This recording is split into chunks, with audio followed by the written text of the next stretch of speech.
పెళ్ళాం పోస్టుకి ఇంటర్వ్యూ జరిగితే అనుభవం ఉంది అంటే టపీమని మీ గుండె అయిపోతుంది. నువ్వేం చదువుకున్నావు డార్లింగ్? 5.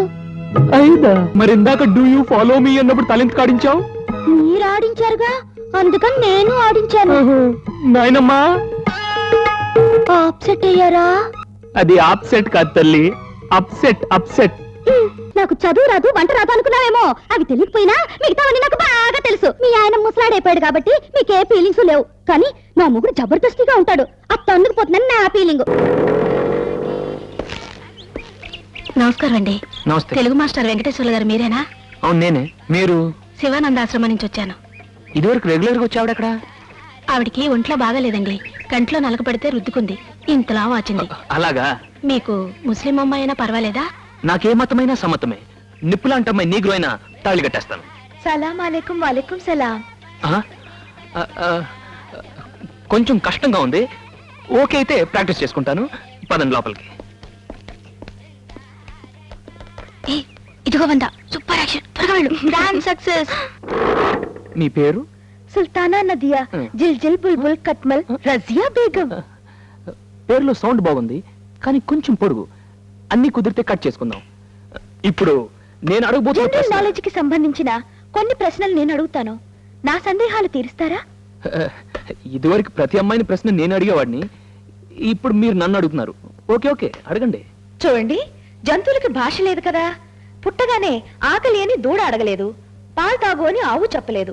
కానీ పుట్టగానే దూడలు తల్లిని ఎలా గుర్తుపడుతున్నాయి, పాలు ఎలా తాగలుగుతున్నాయి? ప్రశ్న బాగానే ఉంది, కానీ క్లియర్ గా లేదు. ఇంకోసారి చెప్పు. చెప్తాను. నోరు లేని లేగదోడలు పుట్టగానే తల్లి తోక దగ్గరికి ఎందుకెళ్ళో పొదుగు దగ్గరికే వెళ్ళి పాలు తాగాలని వాటికెలా తెలుసు? This very very simple and silly question. Jiljil Begum, ఇది నా లెవెల్లో చాలా బచ్చా ప్రశ్న. స్కూల్ బయట ఐస్ క్రీమ్ అమ్మేవాడు కూడా చెప్తాడు. అంతేగాని మీరు చెప్పలేరా? గన్ షాట్ గా చెప్తాను. భగవంతుడు సృష్టిలో కొన్ని ప్రాణులకి కొన్ని ప్రత్యేకమైన గుణాలు ఇచ్చాడు. ప్రాణులకి ఇన్ని ప్రత్యేక గుణాలున్నప్పుడు మనిషిగా పుట్టిన ఆడపిల్లకుండవా? ఈడొచ్చేదాకా తల్లిదండ్రుల పెంపకంలో పెరిగి జీవితం అంటే ఏంటో నేర్చుకుంటుంది ఆడపిల్ల. తనకు కాబోయే భర్త ఎలా ఉండాలో, తను భర్త దగ్గర ఎలా మసులుకోవాలో తెలుసుకోలేదా? Sure, definitely, perfectly. మరైతే కాబోయే భార్య ఎలా ఉండాలో నిర్ణయించుకోవడానికి ఇంటర్వ్యూలు ఎందుకండి? ఇప్పుడు టైపిస్ట్ ఉద్యోగం ఉందా అనుకోండి, అనుభవం ఉందా అంటే హైయరో లోయరో అనుకోవచ్చు. అదే పెళ్ళాం పోస్టుకి ఇంటర్వ్యూ జరిగితే అనుభవం ఉందా అంటే ఏం చెప్పాలి? ఉంది అంటే టపీమని మీ గుండె అయిపోతుంది. గుడ్, నువ్వు నాకు నచ్చావు. I like you. ఇన్నాళ్ళు మీ ఆశ్రమంలో నీలాంటి అమ్మాయి నాకు తగలేదే.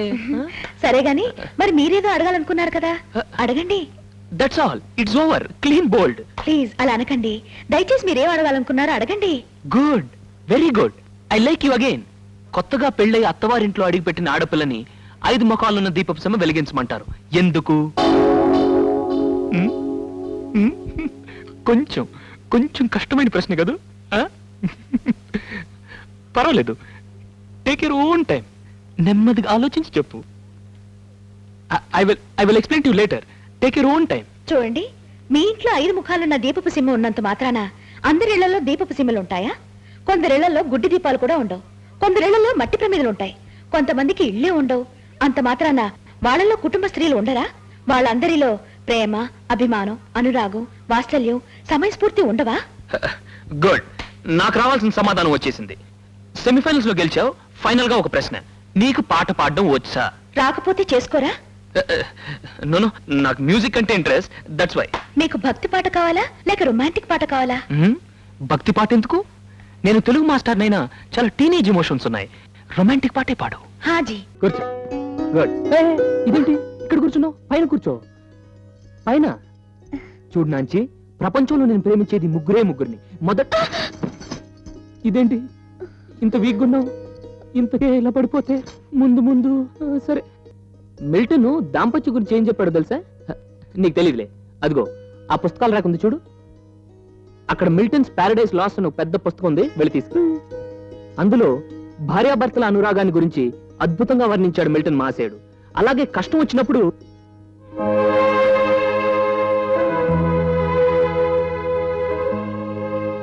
ఇదేంటమ్మా, మిల్టన్స్ ప్యారడైజ్ లాస్ట్ తెమ్మంటే మహాభారతం తెచ్చావు? మీరేగా పెద్ద పుస్తకం తెమ్మన్నారు, అక్కడ ఉన్నాటిల్లో ఇదే పెద్ద పుస్తకం. పెద్ద పుస్తకమా? నువ్వేం చదువుకున్నావు డార్లింగ్?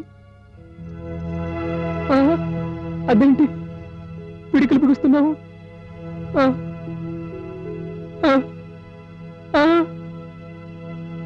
5. 5? అవునండి, ప్రతి సంవత్సరం నన్ను పాస్ చేయించి 5వ తరగతికి పంపారు. మళ్ళీ కొత్త టీచర్లు వచ్చి ఈ పిల్ల 3వ తరగతికి కూడా పనికిరాదని వెనక్కి పంపారు. అప్పుడు 3 నుంచి 4కి వచ్చి 4 నుంచి 5కి వచ్చాను. మరి ఇందాక డూ యూ ఫాలో మీ అన్నప్పుడు తలెంత కాడించావు? మీరు ఆడించారుగా, అందుకని నేను ఆడించాను. నాయనమ్మా, ఏమండి, ఆప్సెట్ అయ్యారా? ఏమిటి ఆప్సెట్ అయ్యారా అని అడుగుతున్నాను.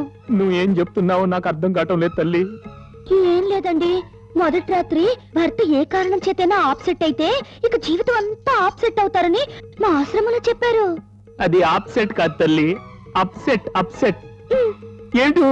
అదే మీరన్నదే. ఇంతకీ చదువు విషయంలో సరే, చదువు సంగతి అలా ఉంచు. ఇంకో విషయం అడుగుతాను, నీకు వంట చేయటం వచ్చా? భయపెట్టకమ్మా, వంట చేయటం వచ్చా? ఏమిటా డబుల్ మీనింగ్ ఊపుడు? వంట వస్తే ఇలా ఊపు, రాకపోతే ఇలా ఊపు. అయ్యో, ఏమిటమ్మా ఇది? శుభవానికి ఆపరానికి వెళ్ళబోతూ ఇదేమిటి కంటతడి పెడుతున్నావు? అది కాదండి, ఇక్కడ మన ఆశ్రమంలో ఎవరికి కాఫీ తాగే అలవాట్లేదు. వేళకాయ అన్ని వండి పెట్టడం వల్ల నేను వంట కూడా నేర్చుకోలేదు. ఒకవేళ ఆయన భోజన ప్రియుడై నాకు అచ్చేసి పెట్టు ఇచ్చేసి పెట్టు అని అడిగితే అమ్మో, నాకేం చేయాలో తోచడం లేదండి. మరీ పిచ్చిదానిలా ఉన్నావే, అలా ఏం జరగదమ్మా. ఒకవేళ అలా జరిగిందంటే ఏమీ తెలియదని చెప్పకు, అన్నీ తెలుసని తల ఆడిస్తూ ఉండు. అయ్యో, అబద్ధం ఆడడం తప్పు. తప్పేమీ లేదు. ఇదిగో నీకు మళ్ళీ చెప్తున్నాను, మొదటి రాత్రే నాకు అది తెలీదు ఇది తెలీదు అని అప్సెట్ చేశావో ఇక జీవితాంతం నీకు అప్సెట్లు ఎదురవుతాయి. చెప్పమ్మా. వంట వచ్చండి, వచ్చు. నిజంగా చెప్పు. వంట చాలా బాగా చేస్తాను. Good, very good. చూడు, వెజిటేరియన్ కంటే నాన్ వెజిటేరియన్ నాకు చాలా ఇష్టం. కానీ వెజిటేరియన్ స్పెషల్ ఐటమ్స్ చేస్తే ఇంట్రెస్టింగ్ గా తింటాను. ఇప్పుడు నాన్ వెజిటేరియన్ లో చికెన్, మటన్, చేపలు, రొయ్యలు, పీతలు, బొమ్మిడాలు, దుప్పి మాంసం, పెట్ట మాంసం, కుందేలు, తాబేలు. చూడమ్మా, వీలైనంత వరకు మగవాళ్ళని ఎక్కువగా మాట్లాడకూడదు. ఒకటే ప్రశ్నలతో వేధిస్తూ ఉంటే పట్టిన లైట్ ఆఫ్ చేయి. చీకటి పడగానే మగవాళ్ళ మనసంతా మారిపోతుంది. Vegetable korma, vegetable manchurian, vegetable kofta, vegetable chow chow, vegetable sweet and sour, vegetable. అరే ఇదేంటి లైట్ ఆఫ్ చేసావు? మొదటి రాత్రి కబుర్లతో కాలక్షేపం చేస్తాలా అండి? పడుకోండి. పర్వాలేదు, నువ్వు అన్నిట్లో థర్డ్ క్లాస్ అనుకున్నాను, కానీ ఈ విషయంలో ఓకే ఓకే. ఏమండి, ఎన్నింటికి లేపమంటారు? ఇంకా నిద్రపోలేదు, అప్పుడే లేపడం గురించి దేనికి? పర్వాలేదు, చెప్పండి. 9 కాలేజు, 6కి ఎస్కేప్ రెడీగా ఉండు. ఓకే, మరి టిఫిన్ ఏం చేయమంటారు? పొద్దున్నే డిసైడ్ చేద్దాం. పర్లేదు, చెప్పండి, ఆ పని అయిపోద్ది. సేమ్ అప్మాజీ. అవును, మీరు టిఫిన్ చేసి స్నానం చేస్తారా, స్నానం చేసి టిఫిన్ చేస్తారా? టిఫిన్ చేసి స్నానం చేస్తాను, ఏం చేస్తాను ముందు చేయాల్సింది చేసేద్దాం. నాయనమ్మా, ఏంటి గుడ్లు అప్పగించి మరి చూస్తావు? మూసుకో. పిన్ని గారు. ఏమ్మా? పిన్ని గారు, నేను ఓ మాట చెప్తాను, ఏమనుకోరుగా? చెప్పమ్మా. ఆయన బాగా చదువుకున్న పిల్లని, వంట వార్పు తెలిసిన అమ్మాయిని చేసుకోవాలనుకున్నారంట. నేను రాత్రి 5వ తరగతి వరకే చదివానని తెలిసి ఆయన బాగా ఆప్సెట్ అయిపోయారు. మరి రాత్రి ఆయన్ని ఆ విషయాన్ని ఏదో చేసేసి కింద మీద పడి దండం గడిపేశాను. మంచి పని చేసావమ్మా. నాకు వంట వచ్చాని అడిగారు, రాదని చెప్తే మళ్ళీ ఆప్సెట్ అవుతారని తల 2-3 రకాలుగా ఊపేశాను. ఇక నాకు వంట రాదని తెలిస్తే ఏమవుతుందో. పొద్దున్నే 6ంటికి లేపి అదేదో అన్నారే, అయ్యో, ఎస్కేపే కాఫీ. నెస్కఫే కదమ్మా, నెస్కఫే. అదే మీరన్నదే. ఇంకా సేమియా ఉప్మా కూడా అడిగారు. నాకు భయంగా ఉంది, కంగారుగా ఉంది పిన్ని గారు. నువ్వేం కంగారు పడకమ్మా, నీకేం కావాలో అన్ని నేను చేసి పెడతాను. ముందు కాఫీ ఇస్తాను, తీసుకెళ్ళు. ఎస్కేపే కాఫీ.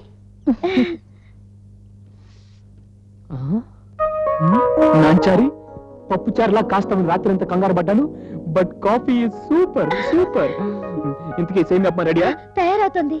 తయారవుతుందా? అదే మీ స్నానం చేసి వచ్చేలోపు తయారవుతుంది అంటున్నా. ఓకే, లాగించు లాగించు, కమాన్. ఇదిగో మా సేమియా ఉప్మా. గండం గట్టెక్కించేశారు పిన్ని గారు, థ్యాంక్స్. థ్యాంక్స్ కాదు థ్యాంక్స్. అదే మీరన్నదే.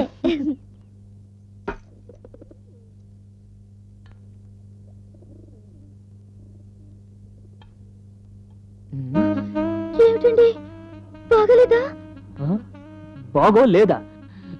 శేషమామ గారు, శేషమామ గారు, ఎందుకంటే పిలుస్తున్నారు? మీ ఆయన అదే సింగిల్ పూరి శర్మ గారు మా ఆవిడ చేసినట్టు సేమ్యా ఉప్మా ఎవ్వరూ చేయలేరని తెగ డబ్బా కొట్టేవారు. కానీ ఇప్పుడు మా ఆవిడ సేమ్యా ఉప్మా చేసింది. ఒక్క స్పూన్ తిని మీ ఆయనకి చెప్పండి. నాకు పంపించింది బాబు. పంపించిందా? తిన్నాను, చాలా బాగుంది. ఓహో, పంపించావా? I like you behaviour very much. నువ్వు చేసింది ఇతరులకు పంపటం, వాళ్ళు తింటం, బాగుందంటాం. Oh I'm a very very lucky person, very lucky. నాంచి, నాంచి. నాంచి ఏమిటండి లాంచీలాగా? అవునవును, చారి అన్న బాలేదు, నాంచి అన్న బాలేదు. ఓ పని చేద్దాం, సెంట్రల్ లెటర్ దేవుడికి ఇచ్చేసి ముద్దుగా నారి అని పిలుస్తాను. ఆహా, ఏం కులికేవి నా చిలకల కొలికి. వస్తాను. నారి, నారి. మళ్ళీ ఏమిటండి? పెళ్లికి మన స్టాఫ్ ని పిలవడం కుదరలేదు కదా, అందుకని ఈ రోజు లంచ్ ఇస్తానని చెప్పాను. ఓ పని చెయ్యి, చికెన్ బిర్యానీ చెయ్యి, చికెన్ కుర్మా చెయ్యి, చికెన్ కర్రీ చెయ్యి. వింటున్నావా? అదే చికెన్ కర్రా. ఓరు నాయనో, చికెన్ కర్రా కాదమ్మా, chicken curry, chicken curry. Okay, అన్ని వేడివేడిగా కారంగా పాపి. పిన్ని గారు, పిన్ని గారు, పిన్ని గారు బ్రాహ్మలు కదా, ఇవన్నీ వాళ్ళ ఇంట్లో వండరు. అయ్యో, ఇప్పుడు ఏం చేయాలి? అందుకే ఒక అబద్ధం ఆడితే దాన్ని కప్పిపుచ్చడానికి 1000 అబద్ధాలు ఆడాల్సి వస్తుందంటారు. అయ్యో, ఇప్పుడు ఏం చేయను? భగవంతుడా, దేవుడా, ఇప్పుడు ఎలా? ఏ రోజా చాలా ఇబ్బందిలో పడిందే పాపం. అవును. అయ్యో, నీకు 10 కొబ్బరికాయలు కొడతాను. చికెన్ కర్రీ ఎలా ఉండాలో నేర్పుతావా? ఇప్పుడేం చేస్తుంది ఆవిడ? పాపం పొద్దుటి నుంచి పొయ్యి కూడా వెలిగించలేదే. అదిగో లవంగం కూడా వచ్చేసాడు క్యారెట్ కోసం. అమ్మగారా, అమ్మగారా, స్టాఫ్ అందరికి ఇవాళ భోజనాలంట కదమ్మా, క్యారేజ్ పెట్టిస్తున్నారంట కదా. రండమ్మా, త్వరగా రండి, టైం అయిపోతుందమ్మా. ఇదిగో ఇదేంటమ్మా 15 మందికి ఇదే సరిపోద్ది. కిచెన్ తీసుకెళ్ళు. సర్లే, మీకే బాగానే ఇస్తారు, మా దుంపు తెగుద్ది. వాళ్ళకి సరిపోతే నన్ను వాయిస్తారు. లవంగం లవంగం. అమ్మా క్యారేజ్, అమ్మా అమ్మా. ఆగవయ్యా. ఆయన 15 మందికి తెమ్మంటే ఇంతే పెట్టిందా పేరేసాడు. అదేంటే చదువు. ప్రియమైన భరత గారికి, నాకు వంట చేయడం రాదు, నన్ను క్షమించాలి, ఆబ్సెంట్ అవద్దు. పాద నమస్కారాలతో నాంచారమ్మ.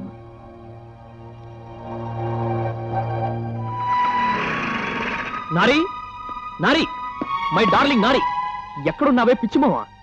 ఇక్కడున్నావా? ఏంటిది?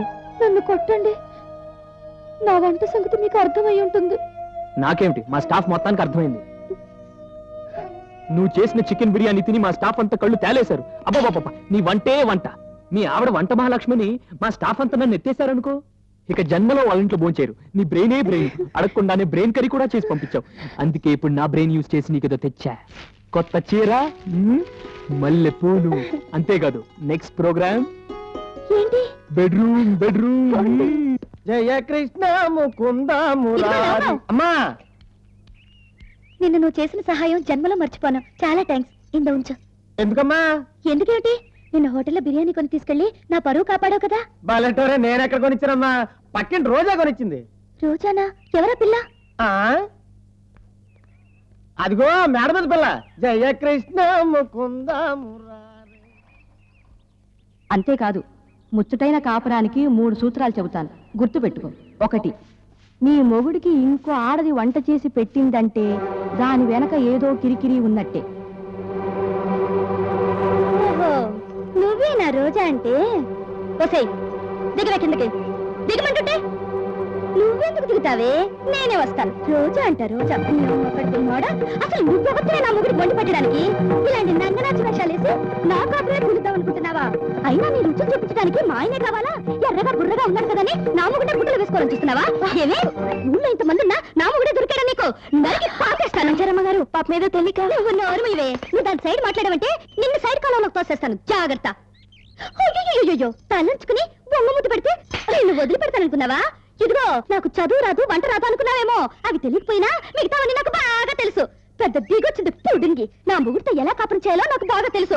పిల్లిగారు ముందు దాని సామాన్ అంతా తీసి బయట పారేయండి. అది కదమ్మా, ఆ పిల్ల చాలా మంచిది. చాలా మంచిది. ఇంకో ఆడదాని ముగ్గురికి వంట చేసి పంపింది, అది మంచి పిల్ల. చూడండి, మీ ఆయన ముసలాడైపోయాడు కాబట్టి మీకే ఫీలింగ్స్ లేవు, కానీ నా ముగ్గురు జబర్దస్తిగా ఉంటాడు. అత్త అందుకుపోతుందని నా ఫీలింగ్.